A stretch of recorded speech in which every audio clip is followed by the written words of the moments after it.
Good morning guys and assalamualaikum. So today's video guys, sasagutin natin yung comment ng ating tropa kung paano daw natin nilagay yung stabilizer ni King Max. So nakikita nyo guys, ayan yung stabilizer.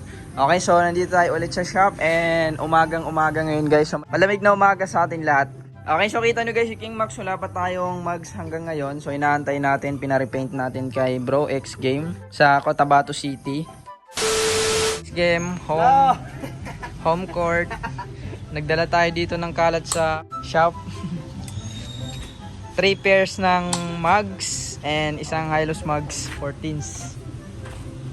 Crankcase ni King Max and swing arm. Bagong paint. Kasi pang cabinet lang yan. Kaya nga. So mula nung run is hindi pa natin siya napagalaw or nagamit. Okay, so ipapasilip ko lang sa inyo guys kung paano natin nilagay yung stabilizer. Okay, so eto guys, tinabasan lang namin siya dito para sakto talaga yung pagliko. Ayan. Kailangan sakto talaga yung pagliko para hindi siya sumabit. Kasi baka sumabit dyan, madisgrasya kayo sa pagliko. Okay, so dito naman natin tingnan kung paano siya nakabit dito sa, dito sa loob. So syempre guys, kailangan natin ng bracket. Eto bracket ng mabibili natin ito sa Shopee. Or pwede rin sa pagbili nyo, pwede nyo siya pasabayan ng bracket para sakto talaga.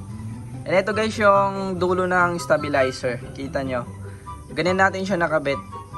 So dito siya sa T-post, kailangan meron siyang meron siyang allowance dito yung inner tube nyo. Kailangan patasin nyo. So gaya na ito guys, meron siyang sobra dyan. Okay, so kita nyo guys, meron ba tayong nag-crack dito? Matagal na to pero solid talaga tong T-post na alloy. Akala mo ilang waswas na rin and naka-drag race na rin to na gamit natin. So hindi pa rin siya bumibigay. Okay, so ayun lang guys, kita nyo. Wait lang. Okay, so ayun guys yung stabilizer natin. Ayun yung bracket. Kita nyo. Wait lang. Ayan, ito yung bracket natin. And ito yung dulo ng stabilizer. So ganyan lang siya guys ikabit. Dito lang siya banda sa sa T-post. Inner tube. Para mas magandang tingnan sa side lang. Okay? So ayun lang guys, saglit lang yung video natin para lang sa tropa. Syempre malaking tulong to sa mga may balak din na maglagay ng stabilizer sa mga NMAX nyo. So pwede natin siya ilagay dyan banda para mas maganda siya tingnan kapag naka-side.